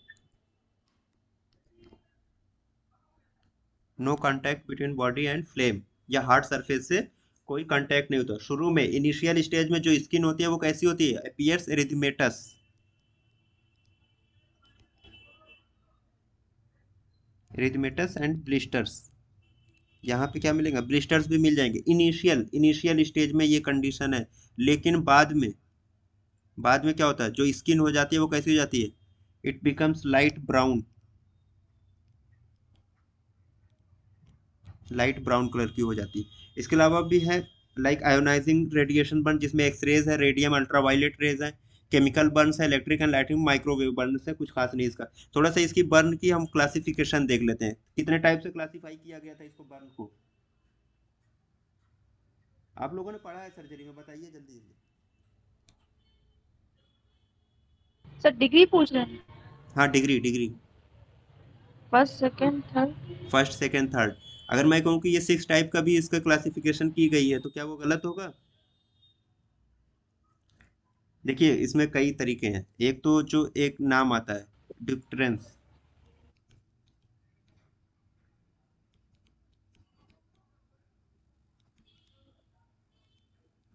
इन्होंने क्लासिफाई किया था बर्न को कितनी डिग्रीज में, 6 डिग्रीज में। डिप्टरेंस ने बर्न को कितनी डिग्रीज में क्लासिफाई किया, 6 डिग्रीज में। लेकिन दो लोग और थे, विल्सन और हेब्रा।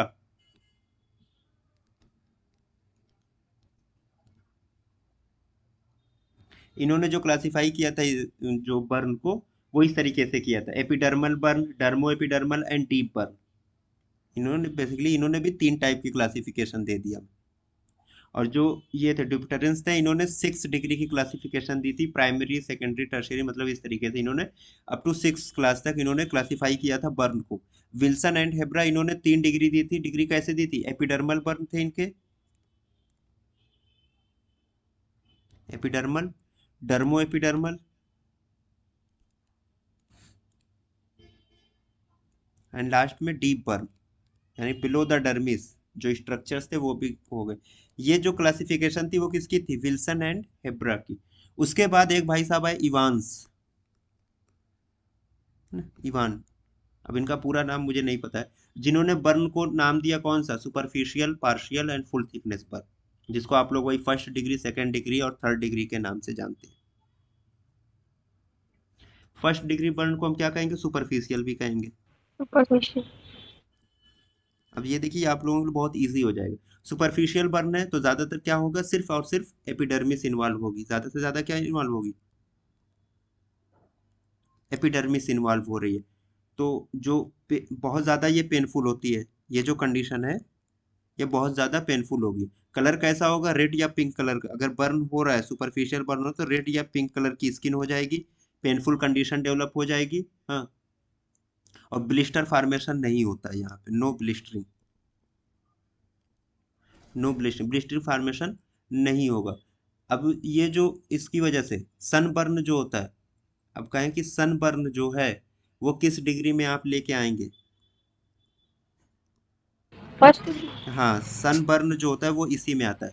फर्स्ट डिग्री बर्न में सनबर्न को रखा गया है, कैटेगराइज किया गया है सनबर्न को फर्स्ट डिग्री बर्न। और इसमें जो हीलिंग होती है 3 से 6 दिन में हो जाती है, कोई स्किन रेजिडुअल स्कारिंग नहीं मिलती है। हीलिंग जो है वो 3 to 6 डेज में कंप्लीट हो जाती है विदाउट एनी स्कारिंग, कोई स्कार नहीं बनता है। ये तो फर्स्ट डिग्री का बर्न था, first degree burn superficial burn. अब जो सेकेंड डिग्री का बर्न है जिसको हम पार्शियल या डीप पार्शियल भी कहते हैं,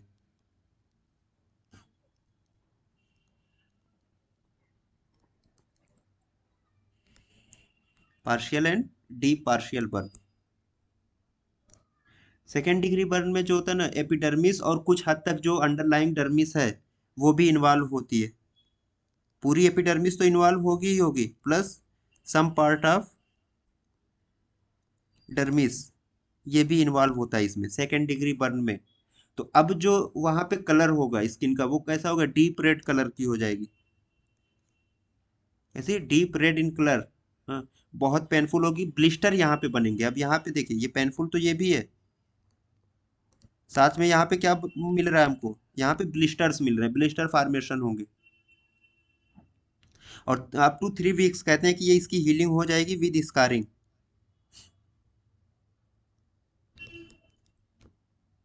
healing with scarring, scar formation होगा, हील हो जाएगा। 3 वीक तक टाइम लगता है सेकेंड डिग्री बर्न को हील होने में।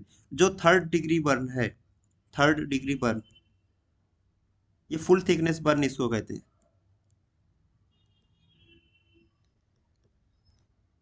क्या कहा हमने? फुल थिकनेस बर्न इसको कहते हैं। अब इसमें जो डर्मिस से नीचे के जो स्ट्रक्चर्स हैं वो भी इन्वॉल्व होते हैं। कौन से? इवन जो नर्व एंडिंग्स होती हैं वो भी इसमें डिस्ट्रॉय हो जाती हैं।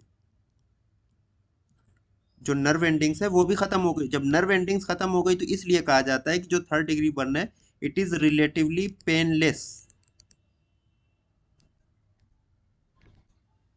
कैसा हो गया? रिलेटिवली पेनलेस हो गया due to damage to nerve endings. Nerve endings जो है वो खत्म हो गई, ब्लिस्टर फॉर्मेशन कभी नहीं हुआ, क्योंकि जो डर्मिस का पार्ट है वो पूरा का पूरा जल चुका है, तो नो ब्लिस्टर। यहाँ पे ब्लिस्टर्स नहीं पाए जाएंगे, ब्लिस्टर्स नहीं पाए जाते हैं। और जो स्किन की अपीयरेंस है वो कैसी होती है?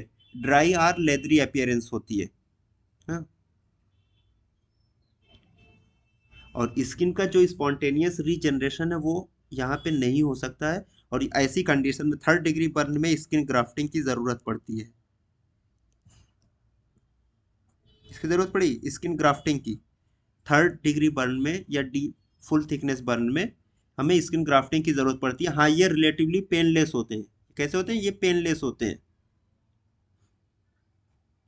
अब इसकी साइज को पेन के सॉरी जो बर्न का सरफेस एरिया है उसको असेस करने के लिए सबसे ज़्यादा हम क्या इस्तेमाल करते हैं? कॉमन कंडीशन जो रूल है एक, रूल ऑफ 9 हाँ, जिसको दिया किसने? वायलेस ने। तो वैलेस। इसको वायलेस रूल ऑफ 9, ये आपने पढ़ा होगा। अब कैसे वायलेस रूल ऑफ 9 कैसे होता है? जैसे जो अपर लिम्स हैं वो 9% बताती हैं, लोअर लिम्ब का फ्रंट जो है वो 9% बताता है, बैक जो है वो भी 9% बताता है।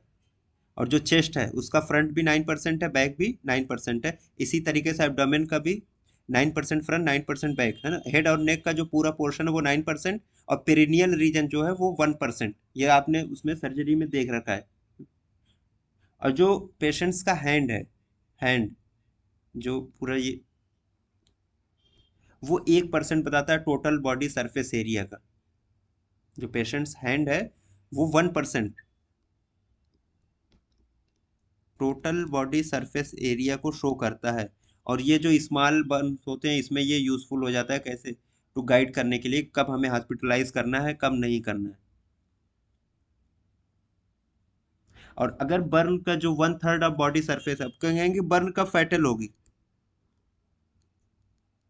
फैटल यानी डेथ किन कंडीशंस में हो सकती है बर्न के? तो ये है कि अगर 1/3 ऑफ द बॉडी सरफेस है ना, 1/3 अगर बॉडी जो है वो जल चुकी है, 1/3 की बॉडी जल चुकी है या इससे ज्यादा बॉडी सरफेस जो है वो जल चुका है, तो जो होता है वो बर्न जो है वो फैटल है। वो क्या है? वो फैटल है।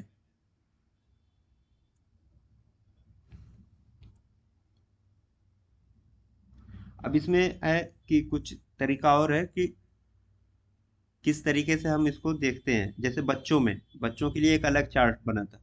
तो less than 1 year, less than 1 year head को 18% मान के चलते हैं। हेड को 18% of total body surface area, और जो लेग्स हैं ना, एक सिंगल लेग है मगर तो उसको 14%, और बोथ लोअर एक्सट्रीमिटीज को हम 28% मान लेते हैं। और जो ट्रंक और आर्म्स है ना, वो सेम जो 9% वाला रूल यहाँ पे चलता है जैसे एडल्ट में चलता था, लेकिन हेड को 18%, लेस देन 1 ईयर के बच्चे में हेड को 18% मानते हैं, और सिंगल लेग है, एक पैर अगर इन्वॉल्व है तो उसको हम 14%, और दोनों अगर है तो 28% उसको मानते हैं टोटल बॉडी सरफेस एरिया का। ये थोड़ा सा अलग तरीके क्राइटेरिया 1 साल से कम के बच्चों में दिया गया है। इसके अलावा अगर ये पूछा जाए कि इसमें इन्वॉल्वमेंट इन बर्न में सबसे ज्यादा कौन इन्वॉल्व होते हैं, तो women are more susceptible to burn. Women are more susceptible to burn. अच्छा, इसमें फील्ड ऑफ चॉइस क्या है? Dextrose. सर आरएल और एनएस। है ना, सबसे ज्यादा अगर बात करें तो जो फील्ड ऑफ चॉइस इसका रिंगर्स लैक्टेट। अब थोड़ा सा यहाँ पे वो है कि हार्टमैन सोल्यूशन भी कुछ जगहों पे यूज होता है। लाइक यूके में जो है हार्टमैन सोल्यूशन को इसको फील्ड ऑफ चॉइस मानते हैं, लेकिन यूएसए और कनाडा में आरएल को मानते हैं। आरएल ज्यादा यूज होता है यूएसए और कनाडा में। ओवरऑल जो बर्न के पेशेंट में फील्ड ऑफ चॉइस जो है वो रिंगर्स लैक्टेट है।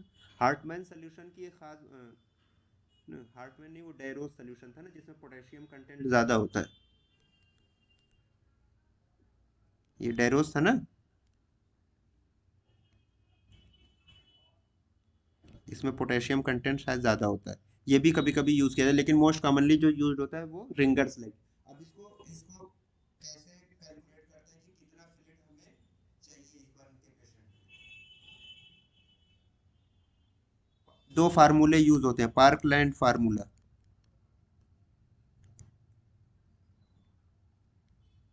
कौन सा फार्मूला? Parkland formula. दूसरा जो है म्यूर एंड बार्कले फार्मूला।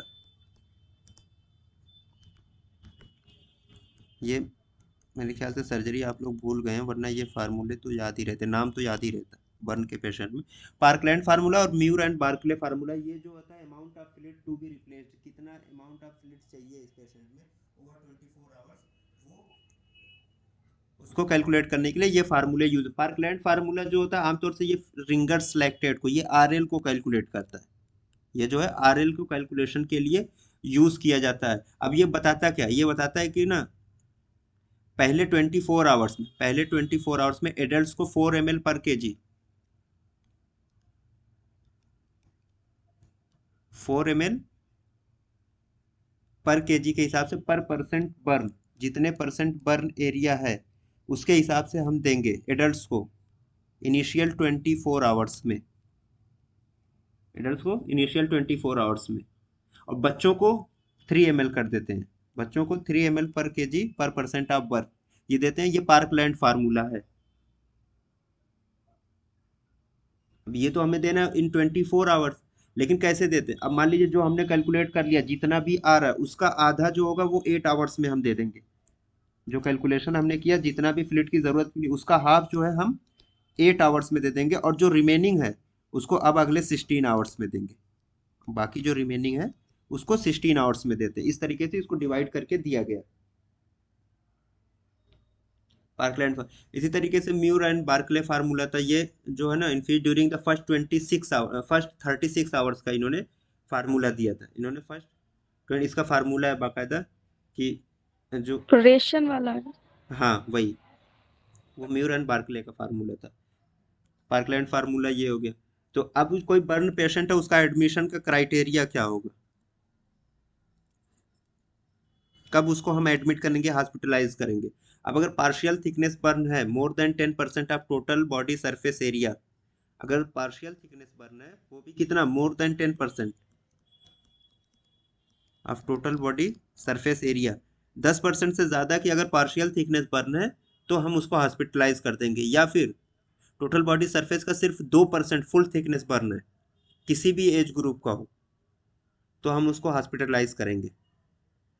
और स्पेशली फेस है, हैंड है, फीट है, जेनाइटेलिया है, या मेजर जॉइंट्स पे बर्न हो रही है, चाहे पार्शियल हो या फुल थिकनेस बर्न हो, तब भी हम उसको क्या करेंगे, हॉस्पिटलाइज करेंगे। इलेक्ट्रिकल बर्न्स हैं, लाइटनिंग इंजरी है, पेशेंट को क्या करना है, हॉस्पिटलाइज करना है। केमिकल बर्न्स हैं, इनहेलेशन इंजरी है, तब भी हम उसको हॉस्पिटलाइज करेंगे। या कोई ऐसी पहले से मेडिकल कंडीशन है जो क्या करेगी और इस कंडीशन को एग्रीवेट कर देगी, लाइक डायबिटीज़ है, तो ऐसे में पेशेंट को हॉस्पिटलाइज करना है। प्रेगनेंसी है, वहाँ पे भी हॉस्पिटलाइज करना है। और साथ में बर्न के साथ साथ अगर फ्रैक्चर हो गया है तो भी हमें क्या करना है, पेशेंट को हॉस्पिटलाइज करना है। अब इसमें जो काज ऑफ डेथ होती है, काज ऑफ डेथ उसको देखिएगा थोड़ा सा, बस यहीं तक आज पढ़ेंगे। काज ऑफ डेथ,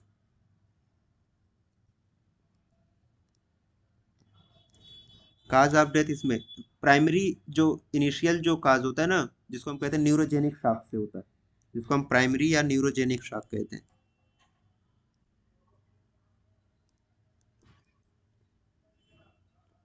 क्योंकि ड्यू टू पेन और फ्राइट, जो बहुत ज़्यादा जो इंटेंस पेन होता है उसकी वजह से ये प्राइमरी और न्यूरोजेनिक शॉक, इसकी वजह से डेथ हो गई, ये इमीडिएट काज है। ये क्या है, इमीडिएट काज ऑफ डेथ है, इमीडिएट काज ऑफ ये डेथ है। सेकंड जो आता है वो एस्फिक्सिया आता है। एस्फिक्सिया से भी इमीडिएटली डेथ हो सकती है। क्यों, सफोकेशन डेवलप होगा किसकी वजह से, लाइक सीओ कार्बन मोनोऑक्साइड है, या कार्बन डाइऑक्साइड, या साइनाइड। साइनाइड साइनाइड कैसे, घर में मान लीजिए आग लगी है, कोई जल रहा है, वहाँ साइनाइड कैसे बन जाएगा, तो साइनाइड बन जाता है कैसे, खासतौर से ऐसे मटेरियल जिसमें नाइट्रोजन कंपाउंड्स हैं, नाइट्रोजन कंपाउंड्स अगर हैं वहाँ पे मौजूद हैं, तो वो जब जलेंगे तो वो साइनाइड प्रोड्यूस करेंगे। अब साइनाइड है, CO2 है, कार्बन मोनोऑक्साइड है, तो ऐसी गैसेस के इनहेलेशन से जो सफोकेशन पैदा होगा उसकी वजह से यहाँ पे डेथ हो सकती है, वो एस्फिक्सिया का काम करेगी। ये भी इमीडिएट काज ऑफ डेथ है, एस्फिक्सिया। इसके अलावा हीट या स्मोक इंड्यूस्ड लैरिंगो स्पाज्म हो जाए, या रेस्पिरेटरी अरेस्ट हो जाता है, या वाइगल रिफ्लेक्स कार्डियक अरेस्ट भी हो सकता है, उसकी वजह से सडन डेथ हो सकती है, जिसको इमीडिएट काज में रखा गया। डिलेड काज में क्या क्या आएगा,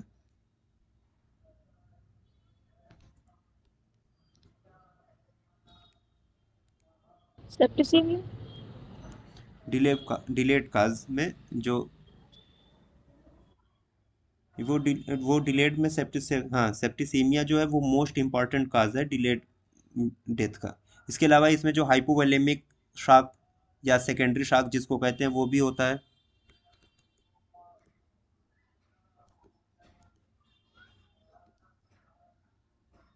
हाइपोवोलेमिक शॉक है। दूसरा जो है सेप्सिस या सेप्टिसीमिया जो आपने कहा। अब ये जो सेप्टिसीमिया है, ये जो है ना डिलेड काज में, इसको मोस्ट इंपॉर्टेंट काज कहा गया है।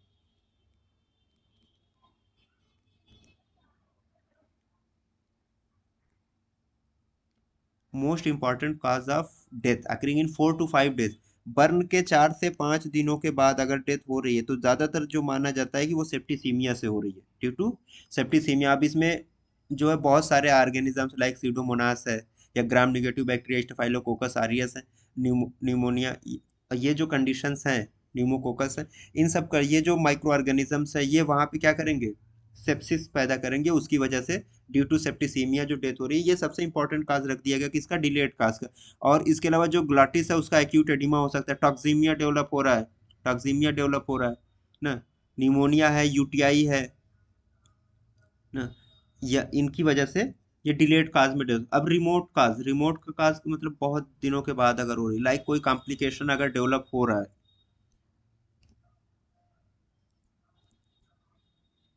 रिमोट काज में कोई कॉम्प्लिकेशंस अगर डेवलप हो गए, बच गया था वो, वहां से उसको सरवाइव कर, वो सरवाइव कर गया बर्न से, बर्न का पेशेंट था, लेकिन बाद में क्या हो सकता है, कॉम्प्लिकेशन में एनोरेक्सिया हो सकती है, हिमेटमेसिस डेवलप हो जाए, इंडाइजेशन, रेस्पिरेटरी कॉम्प्लिकेशंस, या मेलेना अगर डेवलप हो रहा है तो वो रिमोट काज में चला जाता है। इसके अलावा सपरेटिव डिस्चार्ज फ्रॉम इन्फेक्टिव, कोई बर्न था, बर्न था, अब मान लीजिए हील तो कर रहा है लेकिन वहां से कंटिन्यूअसली क्या सेपरेशन हो गया, वहां पे सपरेटिव डिस्चार्ज हो रहा है।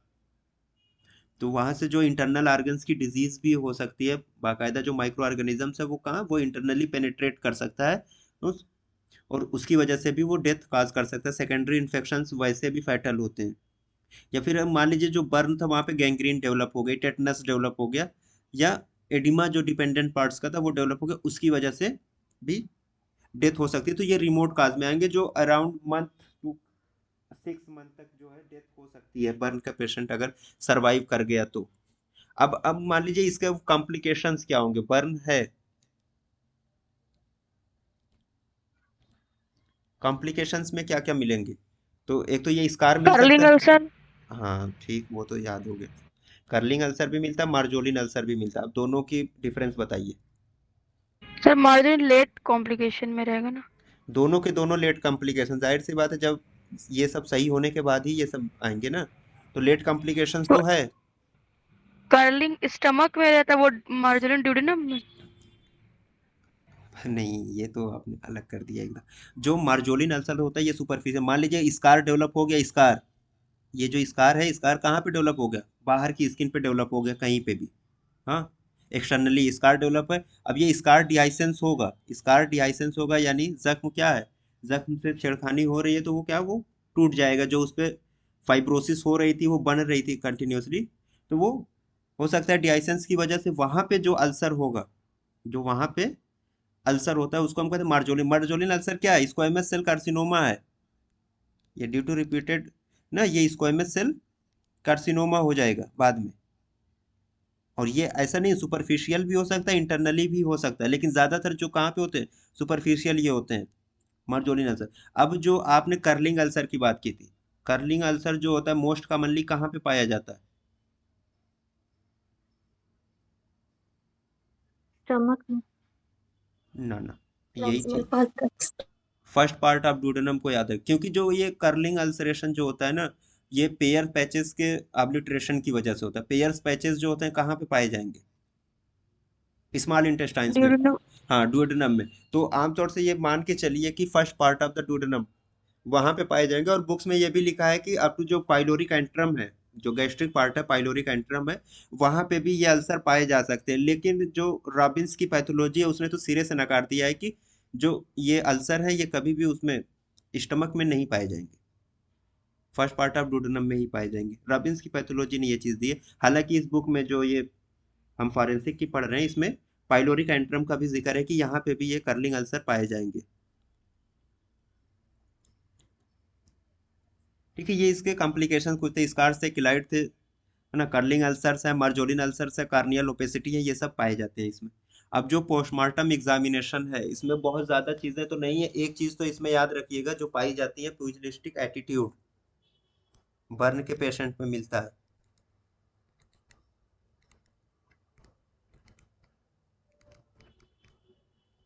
हाँ, ये स्पेसिफिक एटीट्यूड है। जैसे बॉक्सर्स लोग होते हैं फेंसिंग के दौरान अपने आप को बचाने के लिए जो अपना हाथ सामने की तरफ ले आते हैं ना, थोड़ा सा फॉरवर्ड बेंडिंग करके, उसी को कहा जाता है प्यूजिलिस्टिक एटीट्यूड। तो ये पाया जाता है किसमें, बर्न के पेशेंट में जिनकी डेथ हो चुकी है। ये पोस्टमार्टम फाइंडिंग एक बहुत अच्छी फाइंडिंग है जो